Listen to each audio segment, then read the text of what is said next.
Hello everyone, जय श्री श्याम। आज हम बात करेंगे कालपुरुष कुंडली के बारे में, उसके स्वामी ग्रह और कारक ग्रह के बारे में।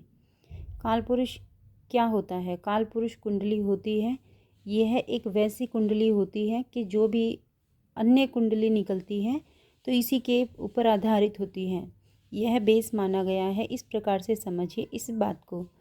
कालपुरुष कुंडली ये देखिए, जो ये है हमारी, ये समझिए कि ये कालपुरुष की कुंडली है। अब इसमें हर भाव बटे हुए हैं। ये आप सभी को पता है कि इसमें भाव जो होते हैं 12 होते हैं, 12 घर होते हैं और 12 ही राशियां होती हैं जो आपस में बटी हुई होती है। इसी के विषय में डिस्कस करेंगे हम। जो हमारा ये पहला भाव है, जैसे कुंडली का ये हमारा पहला भाव है।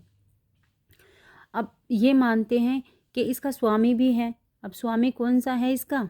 इसका स्वामी होता है मंगल और इसका कारक ग्रह होता है सूर्य।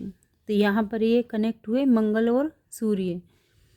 इसका स्वामी ग्रह हो गया मंगल और कारक ग्रह हो गया सूर्य। इसी प्रकार से ये दूसरा भाव हो गया हमारा। इसका स्वामी ग्रह हो गया हमारा शुक्र और कारक ग्रह हो गया गुरु इसका। फिर इसी प्रकार से हम हमेशा इस तरीके से ही चलते हैं।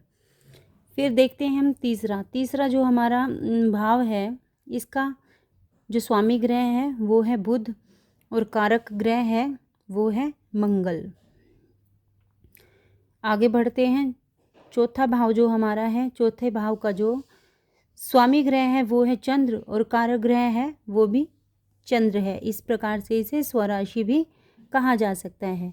बात करते हैं पांचवें ग्रह स्वामी के बारे में। यह है हमारा सूर्य और कारक ग्रह है गुरु।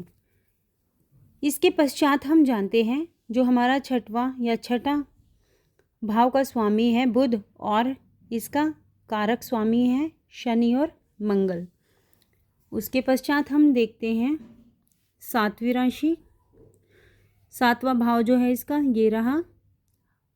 काल पुरुष की कुंडली में यही वाला सातवां भाव माना जाता है। इसका स्वामी ग्रह होता है शुक्र और कारक ग्रह भी शुक्र ही माना जाता है। जैसा कि हमने 4 में देखा था, चंद्र ही इसका स्वामी ग्रह और चंद्र ही इसका कारक ग्रह है। इसी प्रकार से सातवां भाव जो है हमारा, इसका स्वामी ग्रह भी शुक्र है और हमारा कारक ग्रह ये भी शुक्र है।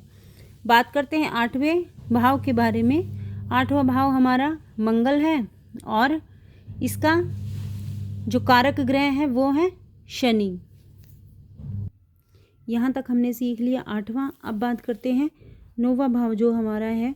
9वें भाव का स्वामी ग्रह जो हमारा है ये है गुरु और कारक ग्रह भी हमारा गुरु है। जैसा कि याद रखने के लिए हम इस तरीके से सोच सकते हैं, जो 4 का था वो था चंद्रमा, 7 का था शुक्र, दोनों चीज़ें कारक ग्रह और स्वामी ग्रह दोनों ही। इसी प्रकार से 9वें का भी हम देख सकते हैं। 9वें भाव का स्वामी ग्रह भी गुरु है और कारक ग्रह भी गुरु ही है।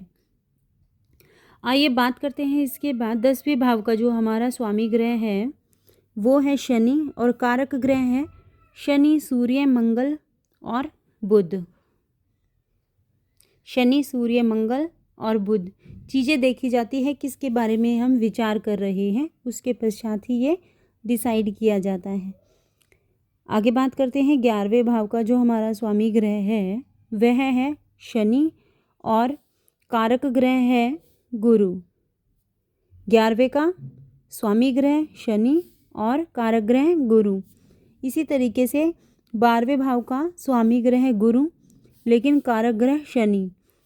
तो इस तरीके से इंटरचेंज हो गया कि ये इस तरफ चला गया और ये इस तरफ चला गया। यहाँ से देखेंगे, यहाँ का शनि स्वामी ग्रह और कारक ग्रह है गुरु। अब यहाँ का स्वामी ग्रह गुरु लेकिन कारक ग्रह शनि, तो यहाँ इंटरचेंज हो गया। इसी प्रकार से हमने 4 में देखा था चंद्रमा, दोनों चीज़ें स्वामी ग्रह भी और कारक ग्रह भी। और यहाँ देखा था हमने शुक्र, दोनों चीज़ें स्वामी ग्रह और कारक ग्रह है। यहाँ 9वें में था हमारा गुरु, दोनों चीज़ें।